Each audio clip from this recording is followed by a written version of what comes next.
Hey everybody, I'm back, and this time with Story of Seasons Grand Bazaar. We're doing something a little different for this series. Instead of one massive 100-day video, I'll be breaking it up into seasons. I'm a one-man show, so this format makes it easier to get videos out to all my adoring fans a little bit faster.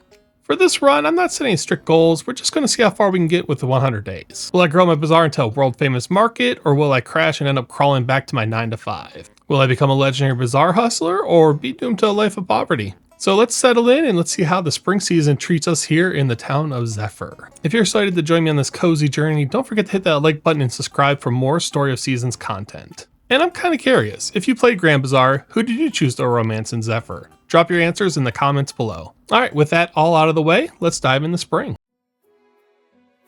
Day 1 starts with me meeting Felix, who welcomes me to town. He explains how the bazaar works and tells me that people from all around visit once a week. Although as he's speaking, I keep getting distracted.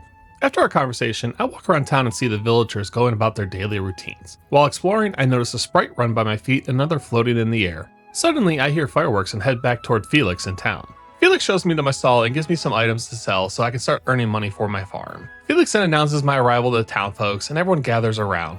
I run my first bazaar and it doesn't take long to get the hang of things, setting out inventory, getting people's attentions, and making a bit of money. Afterward, Felix tells me about the previous farmer who left, which caused the interest in the bazaar to fade.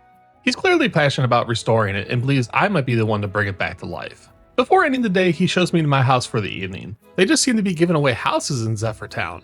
One thing I'd like to note here, there's no TV in this game. Instead, I have a radio with different channels. After checking out my free, fully furnished house, I call it a night and get some rest. Felix shows up inside my house unannounced on day 2, but it's fine since he's just here to go over farming with me. He gives me the essential tools along with some seeds and fertilizer. After a quick lesson on the basics, I'm ready to begin my farming career. I checked the trends for spring and they're pretty interesting. Mayonnaise, green colored recipes, white crops, and butterflies and ladybugs. Exploring my rundown farm, I collect a few walnuts and find an incredible view of a faraway city in my backyard. While running around, I managed to catch a cabbage white butterfly, a small-headed locust, and a pale clouded butterfly. I take some time to explore the town and meet all my new neighbors. I really like how the buildings turn transparent when you walk behind them. Plus, there's tons of handy shortcuts, including spring barrels scattered around the area. I stop by Miguel's and buy some flower seeds and a daikon radish seed to plant. While wandering through town and reading all the signs, I end up collecting a bunch of gold medals. Over in the bazaar area, I catch a swallowtail butterfly for my collection. After that, I return to the farm, plant my new seeds, take a bath, and finish up my chores for the day. With nothing else left to do as a fledgling farmer, I head to bed for the night. Day 3 is here and it begins with Sophie stopping by to give me a sickle so I can cut down weeds. Unlike her father, she actually knocks and waits outside, which I appreciate. After doing my morning farm chores, I start clearing weeds and collecting some wildflowers. While working, I managed to catch a 7-spotted ladybug to add to my growing collection. Later, I stop by Jules and chat with him about his book collection.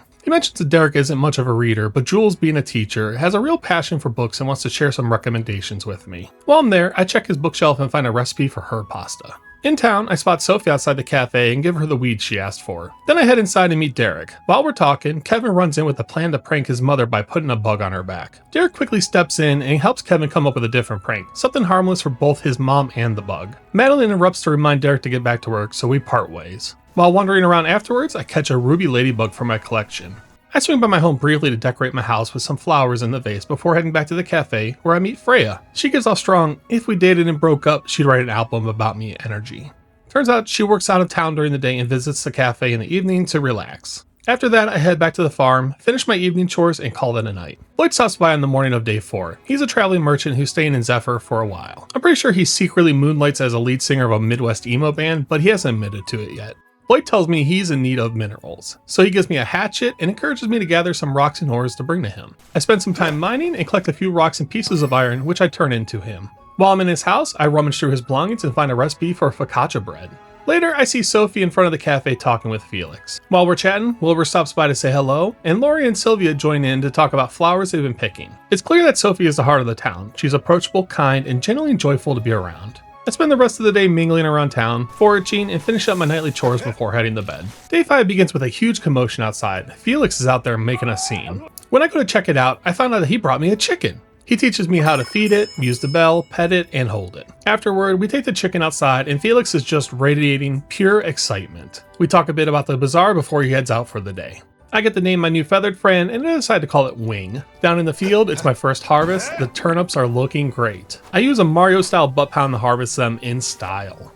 I also realized I'd forgotten that flowers have to be harvested with a sickle, so I swing away to gather them up. On the outskirts of town, I run into Gabriel, who's busy sketching a view of the town. It turns out Felix is a big fan of his work and personally invited him to move here. I spend the rest of the day finishing up my chores before heading to bed. Day 6 starts with Isaac stopping by to let me know he can repair the windmills but needs materials. I give him the stones and wood for the repair, he gets the red windmill running and gives me a lesson on windmill production. I immediately start the process of upgrading my watering can and start producing some other items at the windmill. While I'm in town, I meet June, who's staring at the blue windmill by the river. She's just hanging out alone. She tells me it's just her and her dad since they moved to town. Her mother stayed behind because of work. She seems distant and decides we've talked too long, so she leaves. While looking through her house, I found a recipe for ice cream and toast. Later, I head over to the hotel and meet Maple. She's from the city and recently moved to Zephyr and now stays and works at the hotel. She's a little clumsy, it seems. I've also used up quite a bit of stamina today, so I ate the sashimi that arrived in the mail earlier and learned the recipe. Please note, I'm not endorsing eating sushi received in the mail. Not a good choice.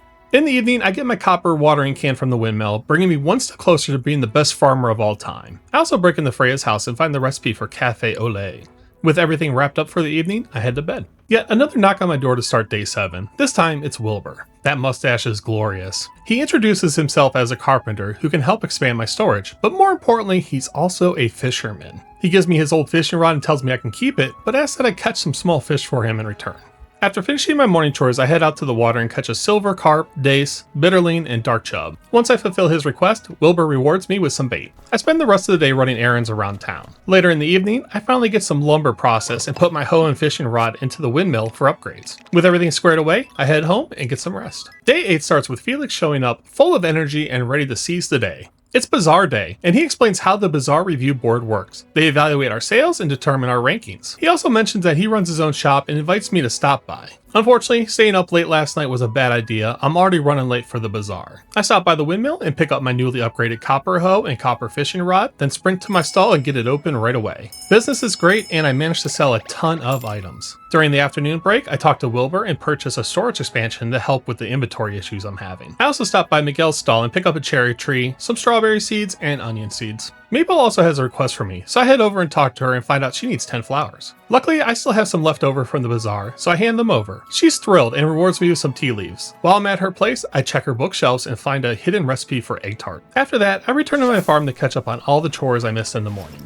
I harvest my potatoes, then get my cherry tree, onion, strawberries, tea leaves, and radishes planted and watered. With everything finished, I head to bed to finally get some proper rest. Day 9 begins with Wilbur stopping by early in the morning to expand my storage. I now have 48 slots. I could honestly cry tears of happiness right now. Later, Felix gathers everyone to share the latest news from the Bazaar review board. We've leveled up the rank too. The whole town is excited about the progress. After the celebration, Felix announces that the board is sending some representatives to help us improve even further. Diana and her brother Harold arrive from the review board, along with a man named Arata, who just happened to be traveling to Zephyr Town and decided to tag along. Arata says he's waiting for someone, but since they're not around, he plans to stick around for a bit. Diana immediately takes charge, explaining that we need to meet the board's requirements to continue growing, while Harold tries to get her to relax a little. Once all the introductions are over, I start my day. I stop by Rebecca's stall and she tells me that she needs some iron, stone, and lumber to open her shop. Luckily, I have just enough to help her out. Jules is feeling exhausted from staying up too late and asks me to make him a herb salad and herb soup. At the bazaar, I also check in with Kat and let her know I found the 3 missing chickens. When I finally return home, Arata is waiting for me. He tells me that he moved some boulders, opening a path into the mountain. I head up there to mine some copper for more tool upgrades and find an incredible view at the summit. Before leaving, I discover Arata's shelter. He's definitely an interesting guy. Back home, I put my hatchet into the windmill for an upgrade, finish my nightly chores, and get some much needed rest. Day 10 begins with me picking up my newly upgraded copper hatchet. I stop by to visit Lloyd, who's busy with business matters and ends up losing an order form. I offer to help out and eventually find it buried in a pile of crates. Grateful, he offers me some tea before I head out to the mountains.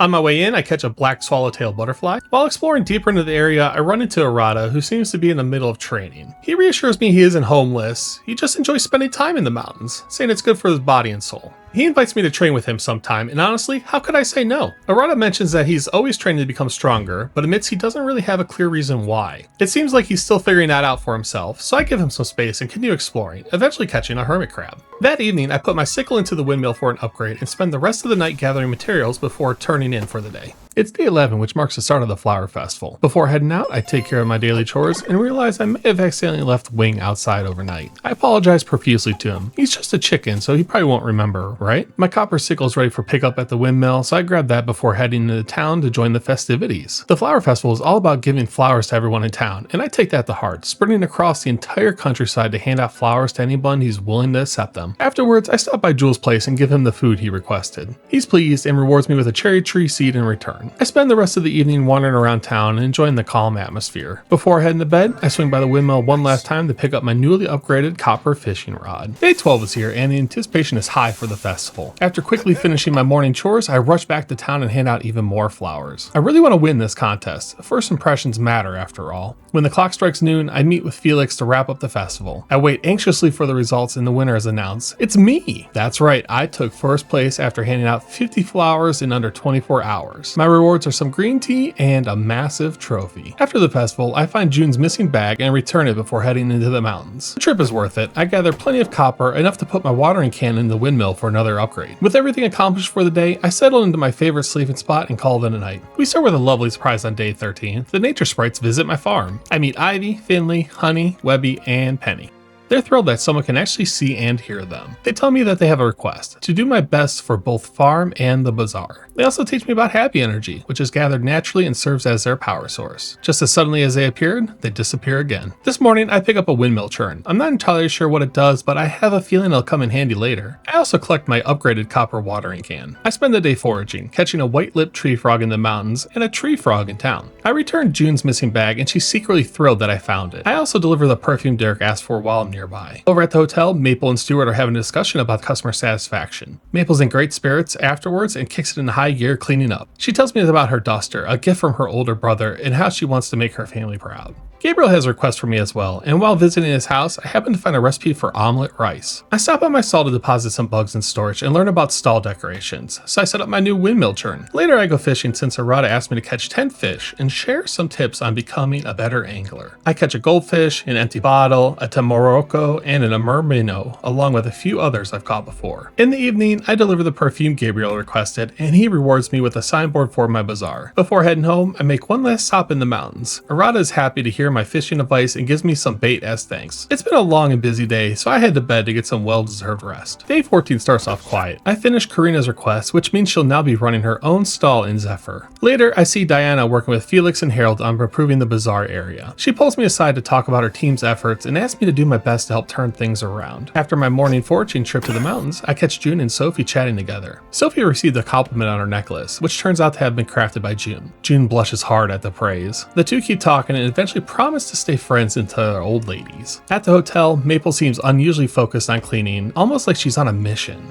Sylvia and Lori stop by to ask her advice about finding the right gift for someone, and she tells them that homemade gifts are the best kind anyone can give. Back at the farm, I finish my evening chores and put my hoe and sickle into the windmill for further upgrades. After a nighttime foraging run, I prepare some food for the next bazaar, grilling fish and making sashimi with some of the cheaper catches. I also turn my bottled walnuts into walnut juice. With everything done for the day, I head to bed. Day 15 is upon us, and it's bazaar day. Time to rush through the morning chores to get to my stall. I pick up my newly upgraded copper hoe and copper sickle, pack my bags, and head into town. Felix is waiting for me and takes me on a quick tour to welcome the new stalls to the Zephyr Bazaar. Kat, Rebecca, and Karina all thank me for helping them get their businesses up and running. Then the nature sprites show up and tell me they've opened their own shop, the Happy Shop. It's honestly the most adorable thing I've seen. I can spend my happy points there, and as a thank you for being their first customer, they give me a glider. While I'm getting my stall ready, Rebecca stops by and gives me a canopy tent. I set up my new decorations and organize my stock for the day ahead. Before opening, I check out the new stalls and spot the sprites selling warp boxes, and of course,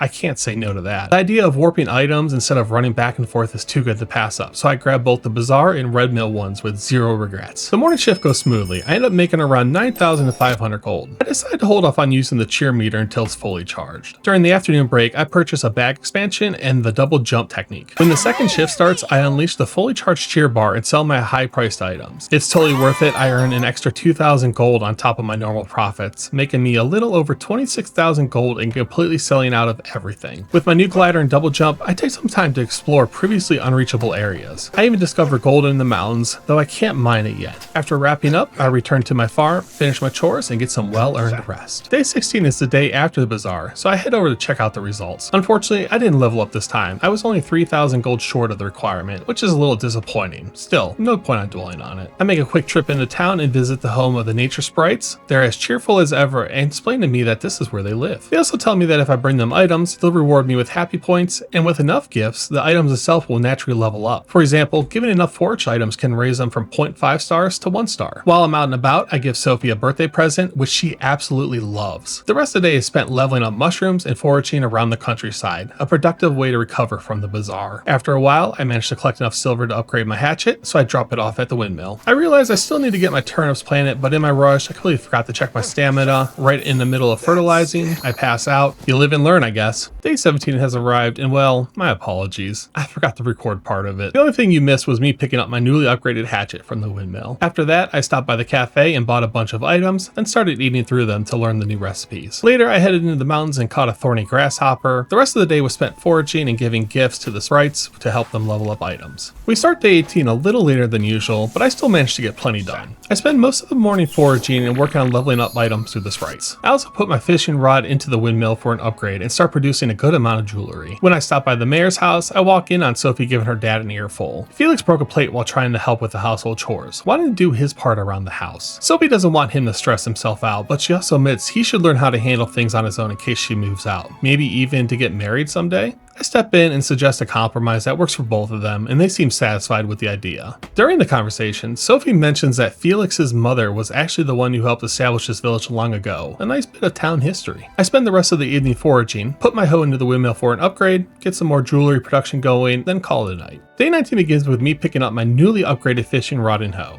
I spend most of the day foraging and working on sprite leveling. Later, I stop by the cafe to eat more food and expand my collection of cookbook recipes. Back at the windmill, I focus on producing more jewelry. It's proven to be quite profitable. By the time I finish everything up, it's already late, but I managed to crawl into bed at 9:59 p.m. One more second and I would have been waking up late. Felix breaks into my house again to start day 20. This time, he's here to tell me about Honey Day. We'll actually discuss that when the day comes. Since it's raining, I spent the morning harvesting my turnips and resetting the windmill for the day's production. I also receive a jewelry stand from the windmill and use the opportunity to decorate my stall with all the cool ninja themed items I got in the mail. While making my rounds, I give Eric a birthday present, which he loves. Later, I head up to the mountains to do some fishing and manage to catch a loach and a pale chub. Afterwards, I head home, warm up, and call it an early night. Day 21 is here, and it's Honey Day, a special day where you give honey to the people you like, or a honey cake if you really like them. My wheat is ready to harvest, so I quickly put some in the windmill to process. Once it's ready, I use it to bake a honey cake to give away. I head into town and decide to give the honey cake to June. After that, I spend the rest of the day foraging and leveling up the sprites, then finish the evening by prepping items for the bazaar tomorrow. Day 22 is Bazaar Day. My first cherry tree is ready to harvest, and I collect the fruit happily before heading to town. With a bit of free time in the morning, I mingle with the villagers before setting up my stall and organizing my stock for the big day. For the morning shift, I focus on selling cheaper items to build up my cheer squad meter. I've really started enjoying the strategy of charging up early, saving the expensive items for the afternoon, and calling the sprites to help with sales. The morning goes smoothly. I finish with about 14,000 gold in sales. During the break, I stop by the sprite stall and use my happy points to claim the power berry, along with some new bazaar decorations. I also grab another storage expansion because honestly, the small storage space drives me crazy. I'm a hoarder, I need the hoard. When the afternoon begins, it's time for the main event. As I like to say, we don't rebuild, we just reload. I set out all the big ticket items and open the stall. Sales start off a bit slow, but momentum builds fast. I managed to fill my cheer squad meter completely, shout capitalism ho as I call in the sprites, and absolutely crush it. I finished the day with a total of 112,000 gold in sales. With all that money burning a hole in my pocket, I stopped by Felix's stand to purchase the Ultra Sow and Ultra Harvest techniques. I also buy a cow, naming him Bert, and a chicken named Frank. After welcoming my new animals to the farm, I wrap up for the day and head to bed. Day 23 begins with Wilbur stopping by to expand my storage once again, a much needed upgrade. Afterward, I head to the bazaar for the weekly check-in and find out we have officially reached Town Bazaar rank. It's a great milestone, but there's still a lot of work ahead if we want to reach the next level. After the celebration, Diana starts asking how the bazaar went from being a grand bazaar to such a small one. We learn that when the previous farmer left, everything slowly began to fall apart. Just as we're about to dig deeper into the story, Mina rushes in with an emergency. I visit Isaac, who tells me if I find his lost item, he'll be able to open up a new windmill. I track it down right away, and true to his word, he gets the blue windmill up and running, even though there's no wind today. Inside, I find a ton of new recipes to work with. Later, while exploring the mountains, I notice a strange glowing spot that shines with a bright light. When I check it out, it suddenly teleports me to a mysterious house where I meet a woman named Kagetsu. She mentions something about the spirits, but I'm not entirely sure what she's talking about. Afterwards, I return to the mountain to continue my day. I stop by Lloyd's house and give him the materials he needs to convince him to open his own stall at the bazaar. I spend the rest of the day gathering materials and puzzling over how to handle this no-wind situation before calling it a night. Day 24 is another dreary, rainy day. With not much to do outside, I start by putting some items into the yellow windmill for processing. After that, I run around town chatting with everyone and end up learning the recipe for hot coffee. Kevin has a new request. He wants me to catch 10 bugs for him. Eric also has one, asking me to bring him 10 crops. Over at Diana's house, I let her know that I've collected 10 animal products and she rewards me with a windmill signboard for my bazaar. While exploring June's house, I found a patch of ground I could till and uncover a ton of metals buried underneath. After making my rounds and giving out gifts, I stop by Joy's place to report back on her request. She's happy with my help and decides to open her own stall at the bazaar. I spend the rest of the day foraging and manage to get my foraged items up to 3 stars before heading home for the night. Day 25 starts with a great discovery. One of my chickens produced a golden egg, or as the game calls it, Egg Plus. I'm finally getting my new animals out into the field, though getting the cows outside proved to be a bit of a challenge for a beginner. I also harvest my onions today and run into Eric in town, where I give him 10 of them to fulfill his request. Right after that, I find Kevin and tell him about the 10 bugs I caught for him, earning a signboard for my bazaar as a reward. At the hotel, I stop by and give Sonia a birthday present before heading into the mountains for some afternoon foraging, hoping to find more silver for tool upgrades. Later, I spot Jules relaxing by the fountain near the bazaar. He tells me about the new book he picked up in the city, then mentions I need to head home to make dinner. Since he and Derek lost their parents, it's just been the two of them taking care of each other. After Jules leaves, Derek shows up to ask me to keep talking with Jules more often. He noticed how happy Jules seems to be whenever we chat. Back in the mountains, I check in on Kagetsu, who's rambling about our world and the spirits, acting as if she might be some sort of goddess or something. Before wrapping up for the day, I put my watering can into the windmill for another upgrade. I also stop by Isaac's house and overhear him talking about how he's been gaining weight and needs to slim down a bit. With that, I head back to the farm, finish my evening chores, and get some rest for the next day. Day 26 begins with Felix breaking and entering once again, this time to tell me about the tea party that will be held tomorrow. It's another rainy day, so there's not much to do early on. My second cherry tree has ripened, so I harvested cherries before heading to the windmill to pick up my newly upgraded watering can. At the hotel, Sonia has a new request for me. She wants me to catch 3 large fish. I spend most of the day foraging as usual and then decide to do a little fishing. Unfortunately, I end up catching an empty can instead. Seriously, who's polluting in this town? By evening, I managed to raise my foraged goods up to 3.5 stars, and before heading to bed, I learned the recipe for black tea. Day 27 marks the day of the town-wide tea party. From what I understand, all I need to do is bring some tea leaves, or a tea tin to take part. I start the morning by putting my sickle into the windmill for another upgrade. While running through town, I talk to Madeline, who requests I cook 10 times to fulfill her task. In the mountains, Kagetsu asked me to find her missing item for her. Luckily, it's nearby, so I'm able to complete the request quickly. I decide to focus on fishing for the rest of the day, heading to the mountains and managing to catch a brown trout, grayling, and bassa. Later, I head down to the tea party and bring the black tea I made the night before. It's a hit, everybody enjoys it. After the festival, I hand some fish over to Finley, raising fish up to 1 star, and give a few bugs to Penny, increasing bugs to 2 stars.